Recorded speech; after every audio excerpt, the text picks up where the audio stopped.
Check ചെയ്യാം. അത് അവിടെ ചെന്ന് ചെക്ക് ചെയ്താൽ ഇവർ ഇനി കൊടുക്കുമ്പോൾ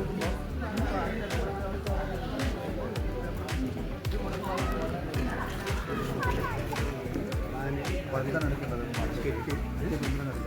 പക്ഷേ ഇപ്പോൾ ഇത് കൊടുത്തിട്ട് നമ്മൾ കല്ല് രസീത് കൊണ്ട്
ശ്രീ IMA ജോയിന്റ് സെക്രട്ടറി കൂടിയാണ്. അദ്ദേഹം ഈ ക്ലാസ്സിൽ ഒപ്പം ഉണ്ടാവും. Thank you doctor, welcome. അപ്പോൾ ഈ ക്ലാസ് ആരംഭിക്കുകയാണ്. നമുക്ക് ഏറെ പ്രയോജനകരമായിരിക്കും. രക്ഷകർത്താക്കൾക്കും സ്റ്റുഡൻസിനും നമുക്കും എല്ലാവരും ഈ ക്ലാസ് നന്നായിട്ട് അറ്റൻഡ് ചെയ്ത് പഠിക്കുക. നമുക്കിത് നമ്മളിത് 10 പേര് പഠിച്ചു കഴിഞ്ഞാൽ നമുക്കിത് 100 പേർക്ക് പകർന്നു കൊടുക്കാൻ പറ്റും. Okay, thank you Lokesh, please.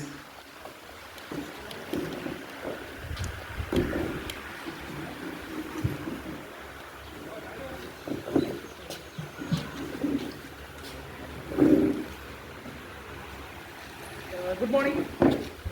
കേൾക്കുന്നുണ്ടോ? ഓക്കെ, മൈക്ക് വേണ്ട. ശരി. ആക്ച്വലി ഇവിടെ വന്നപ്പോൾ ഇത്രയും കുഞ്ഞ് പിള്ളേരാണെന്ന് അറിഞ്ഞില്ല. അപ്പം എങ്ങനെ എടുക്കണം അല്ലെങ്കിൽ എന്ത് പറയണം എന്നൊരു ചെറിയൊരു കൺഫ്യൂഷൻ ഉണ്ടായിരുന്നു. ഓക്കെ, അപ്പം എൻ്റെ പേര് വിജയ്. നമ്മൾ യൂഷ്വലി IMA എന്ന് എത്ര പേര് കേട്ടിട്ടുണ്ട്? IMA ശരി. ശരിക്കും പറഞ്ഞാൽ വളരെ ദുഃഖകരമായ കാര്യമാണ്. കാരണം മുതിർന്നവരാരും കൈകൊട്ടിയില്ല, ഈ കുഞ്ഞു കൊച്ചു കൈകൊട്ടി കേട്ടോ.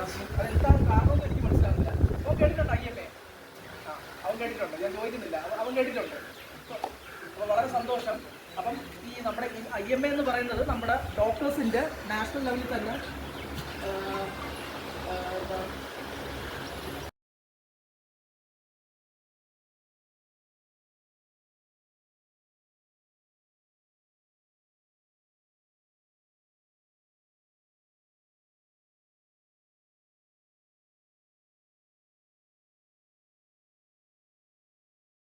സന്ദർഭം വേറെയാണ്. രണ്ടാണ് മനസ്സിലാക്കാം. ഓക്കെ, റോഡ് അരികിൽ ഒരു വ്യക്തി കുഴിഞ്ഞ് വീണ് കിടക്കുന്നത് കണ്ടു കഴിഞ്ഞാൽ നമ്മൾ ആദ്യം എന്ത് ചെയ്യും? ആംബുലൻസിനെ വിളിക്കും. പിന്നെ ഓടി നേരെയാക്കും. ഓക്കെ, പിന്നെന്ത് ചെയ്യും? കളിക്കൊണ്ടോ? ശരി. പിന്നെ ആദ്യം ആളായിരുന്നു. നല്ലൊരു ആൻസർ, ഭീകരമായ ആൻസർ. ശരി. അപ്പോൾ ഇതൊന്നുമല്ല. അപ്പോൾ ഒരു വ്യക്തി, ഒരു അന്നോൺ വ്യക്തി റോഡരികിലോ എവിടെയാണെങ്കിലോ കുഴഞ്ഞ് വീണ് കിടക്കുന്ന കണ്ട് അല്ലെങ്കിൽ അനക്കമില്ലാതെ കിടക്കുന്ന നിങ്ങൾ കണ്ടു കഴിഞ്ഞാൽ ആദ്യം ചെയ്യേണ്ടതെന്ന് വെച്ച് കഴിഞ്ഞാൽ പ്രോട്ടോകോൾ അനുസരിച്ച് പറയുന്നത് സീൻ സേഫ്റ്റി. ഓക്കെ, എന്താണ് സീൻ സേഫ്റ്റി? അപ്പോൾ ഈ സീൻ സേഫ്റ്റി എന്ന് വെച്ചാൽ എന്താണ് ആക്ച്വലി? സീൻ സേഫ്റ്റി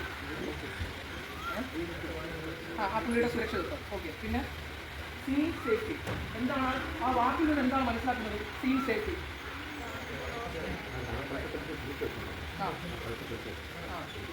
അതെ. പിന്നെ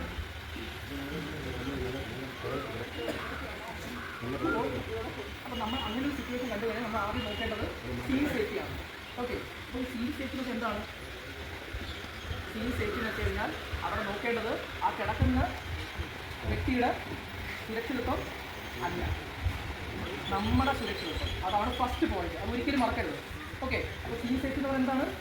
നമ്മുടെ സുരക്ഷ. കാരണം നമുക്കറിയത്തില്ല അവിടെ ആ വ്യക്തി കിടക്കുന്ന എന്ത് കൊണ്ടാണ് അങ്ങനെ കിടക്കുന്നതെന്ന്. അപ്പോൾ ഞാൻ ഒരു ചെറിയ എക്സാമ്പിൾ പറയാം. നമ്മുടെ റോഡിൽ കൂടെ പോകുന്നു, ഒരു സൈഡിൽ കിടക്കുന്നു, നമ്മൾ റോഡിൽ പോയി അവിടെ തട്ടി ഉണർത്തുന്നു, ചിലപ്പോൾ ഷോപ്പീസ് കിടക്കുന്നതായിരിക്കും. അപ്പോൾ അവിടെ വീണ്ടും ഒരു ഡെഡ് ബോഡിക്ക് പകരം 2 ഡെഡ് ബോഡികളാണ്. അങ്ങനെയല്ലേ? അല്ലേ? നമുക്കും കൂടെ നമ്മൾ പോയി തൊട്ട് കഴിഞ്ഞാൽ നമുക്കും കൂടെ ഷോക്ക് അടിക്കും. അപ്പോൾ നമ്മൾ ആദ്യം നമ്മൾ യൂണിവേഴ്സിറ്റി ഒരു BLS പ്രോട്ടോകോൾ, BLS അതായത് ബേസിക് ലൈഫ് സപ്പോർട്ട് പ്രോട്ടോകോൾ അനുസരിച്ച് പറയുന്നത് ഫസ്റ്റ് പോയിന്റ് എന്താണ്? സീൻ മറക്കോ? സീൻ സേഫ്റ്റി മറക്കോ ഇനി? ഓക്കെ, അപ്പോൾ അത് ആരുടെ സേഫ്റ്റിയാണ്? നമ്മുടെ സേഫ്റ്റി. അപ്പോൾ ചോദിക്കും, ഇത് അവിടെ മരിക്കാൻ കിടക്കുന്നില്ലേ എന്ന് നമ്മൾ ചോദിച്ചു പോകും അല്ലേ? പക്ഷെ അവിടെ അതല്ല, അപ്പോൾ നമ്മുടെ സേഫ്റ്റിയാണ് ആദ്യം നോക്കേണ്ടത്. അപ്പം നമ്മൾ നോക്കും, ഓക്കെ, അപ്പം അവിടെ കിടക്കുന്ന ആ ഒരു എൻവയോൺമെൻറ്റ് എല്ലാം ശരിയായി, അതായത് ആ ഒരു ഏരിയ അല്ലെങ്കിൽ നമുക്ക് സുരക്ഷിതത്വം ഉറപ്പ് വരുത്തിയതിന് ശേഷം നമ്മൾ എന്ത് ചെയ്യണം? ആ വ്യക്തിയെ, സെക്കൻഡ് പോയിന്റ് എന്താണ്? ആ വ്യക്തിയുടെ അടുത്ത് പോയിട്ട് അല്ലെങ്കിൽ വ്യക്തിയുടെ യെസ്, അപ്പോൾ നമ്മൾ തൊടും അല്ലേ? അപ്പോൾ നമ്മൾ എങ്ങനെയാണത്? അപ്പോൾ സെക്കൻഡ് പോയിന്റ് എന്ന് പറയുന്നത് ചെക്ക് ഫോർ റെസ്പോൺസ്. ഓക്കെ അല്ലേ? അങ്ങനെയല്ലേ മച്ചി? അതായത് അപ്പോൾ നമ്മൾ സുരക്ഷിതരാണെന്ന് കണ്ടു കഴിഞ്ഞു അല്ലേ? നമുക്ക് ബോഡി വന്നു കഴിഞ്ഞു. അതിനുശേഷം എന്താണ്? അടുത്തോട്ട് പോയിട്ട് നമ്മൾ പോയിട്ട് എന്ത് ചെയ്യും? അടുത്തോട്ട് പോയിട്ട് നമ്മൾ എന്ത് ചെയ്യും? CPR സ്റ്റാർട്ട് ചെയ്യുന്നത്. ഓക്കെ, അത് മറക്കരുത്. എപ്പോഴും ആദ്യമേ ചാടിക്കയറി ഈ സ്റ്റെപ്പ് ഫോളോ ചെയ്യണം. ഓക്കെ, ഈ സ്റ്റെപ്പ് വളരെ കൃത്യമായിട്ട് ഫോളോ ചെയ്യണം. അതായത് കോൾ ഫോർ ഹെൽപ്പ് കഴിഞ്ഞതിന് ശേഷം മാത്രമേ CPR സ്റ്റാർട്ട് ചെയ്യാൻ പാടുള്ളൂ.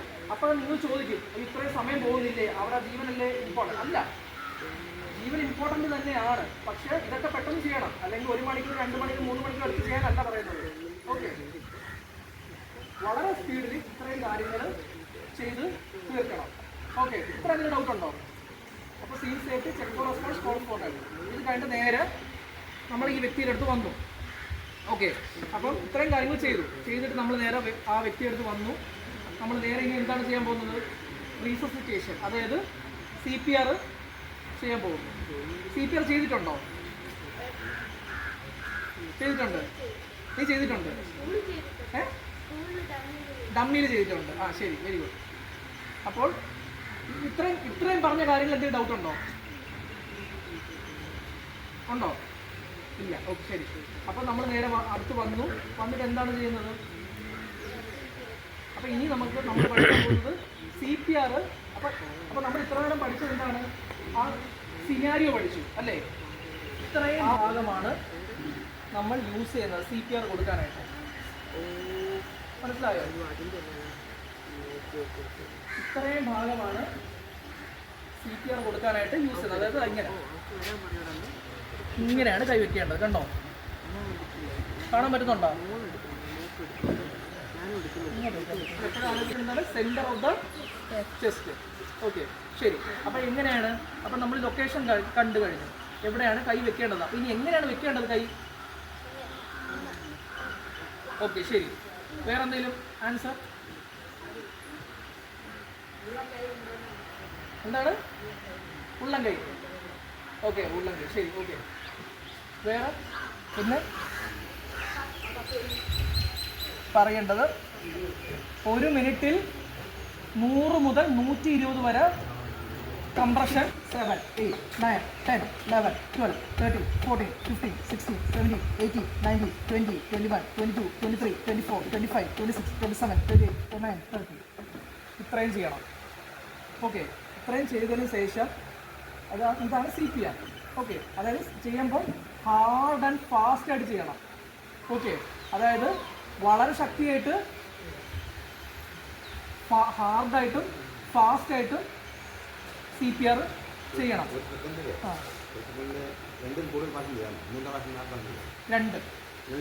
1 സെക്കൻഡ് എന്ന് പറയുമ്പോൾ 2 CPR അല്ലേ? ഒരു എന്ന് പറയുമ്പോൾ 1, 2. അല്ല, 1 സെക്കൻഡ് 2 ചെയ്താൽ മതി. ചെയ്യാം, ചെയ്യുന്നതിൽ തെറ്റൊന്നുമില്ല. പക്ഷേ അതാണ് കണക്ക് പറഞ്ഞു തരുന്നത്. മനസ്സിലാവുന്നില്ലേ? അതായത് നമ്മൾ തിയറിയാണ് പറഞ്ഞു തരുന്നത്. മനസ്സിലാവില്ലേ? 1 മിനിറ്റ് 100 മുതൽ 120 വരെ ചെയ്യാം. ഒരു സൈക്കിൾ എന്ന് പറയുമ്പോൾ 30 കംപ്രഷൻ വരെ ചെയ്യാം. ഓക്കെ, അപ്പോൾ ഈ 30 കംപ്രഷൻ ചെയ്ത് കഴിഞ്ഞാൽ അടുത്ത് എന്താണ് ചെയ്യുന്നത്? ഓക്കെ, അതായത് ഹെഡ്, അതായത് നെറ്റിയിൽ ഇങ്ങനെ കൈ വയ്ക്കുക, ഇങ്ങനെ പൊക്കുക, 3 വിരൽ കൊണ്ട് ഈ താടിയെല്ലിൻ്റെ അവിടെ വെക്കുക. എന്നിട്ട് നമ്മൾ 2 വിരൽ കൊണ്ട് നോസ് പിൻ ചെയ്യുക. കാണുന്നുണ്ടോ? കാണുന്നുണ്ട്. ചെയ്യുക. ഇതൊക്കെ കറക്റ്റായിട്ട് പൊക്കുക. പൊക്കിയതിന് ശേഷം നമ്മുടെ പുള്ളിയുടെ മൗത്തിനോട്ട് കൊണ്ടുവരിക. എന്നിട്ട് ശ്വാസം എങ്ങനെ കൊടുക്കുന്നത്? ഊതണ്ട. നമ്മളെങ്ങനെ നോർമൽ ബ്രീത്ത് എങ്ങനെ ചെയ്യുന്നത്? ആരെങ്കിലും അറിയുന്നുണ്ടോ? അതുപോലെ പുറത്ത് വരുന്ന സാധനം മാത്രം പോയാൽ മതി, അകത്തോട്ട് പോയാൽ മതി. അല്ലെങ്കിൽ ഇങ്ങനെ വെച്ച് നോക്കുക. അതാണ് കറക്റ്റ്. ഓക്കെ. അപ്പോൾ അത് ഇല്ല എങ്കിൽ നമ്മൾ കൊടുക്കുന്നതിൽ കാര്യമില്ല. ഓക്കെ.